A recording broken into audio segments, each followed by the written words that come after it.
केंद्र सरकार द्वारा किसान बिल पास होने के बाद से ही विपक्ष लगातार इस बिल का विरोध कर रहा है। इसी का नतीजा है कि विपक्ष लगातार आक्रामक रुख अपनाते हुए जगह जगह विरोध प्रदर्शन कर रहा है।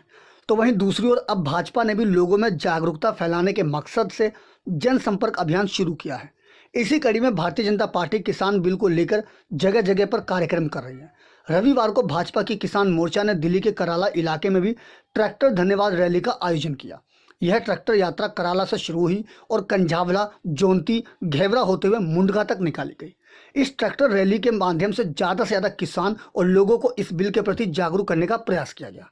इस कार्यक्रम में भारतीय जनता पार्टी के प्रदेश अध्यक्ष आदेश गुप्ता, उत्तर पश्चिमी दिल्ली के सांसद हंसराज हंस सहित कई नेता शामिल हुए।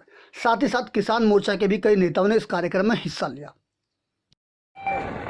2014 में जब वो प्रधानमंत्री बने थे, उस समय उन्होंने संसद के अंदर माथा टेक कर कहा था कि हमारी सरकार किसानों को, मजदूरों को, गरीबों को समर्पित सरकार होगी।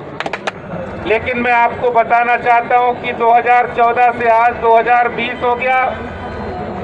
किसानों के लिए बहुत कल्याणकारी काम हमारे प्रधानमंत्री जी ने किए हैं, और उसमें से अगर मैं आपको गिनाना चाहूं तो किसान सम्मान निधि हो रही है कि प्रधानमंत्री मोदी जी किसानों के लिए कितना सोचते हैं।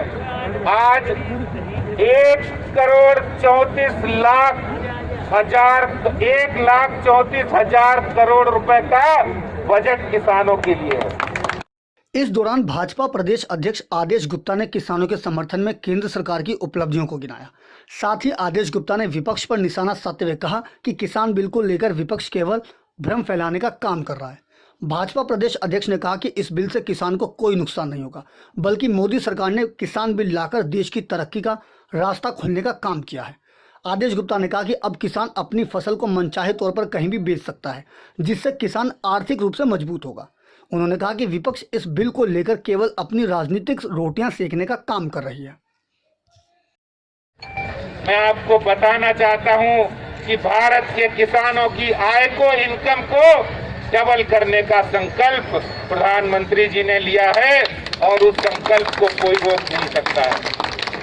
इन बिलों के माध्यम से आय दुगनी होगी, एमएसपी को कोई भी फर्क नहीं पड़ेगा, और साथ ही साथ कृषि मंडियों की व्यवस्था भी वैसी ही जारी रहेगी।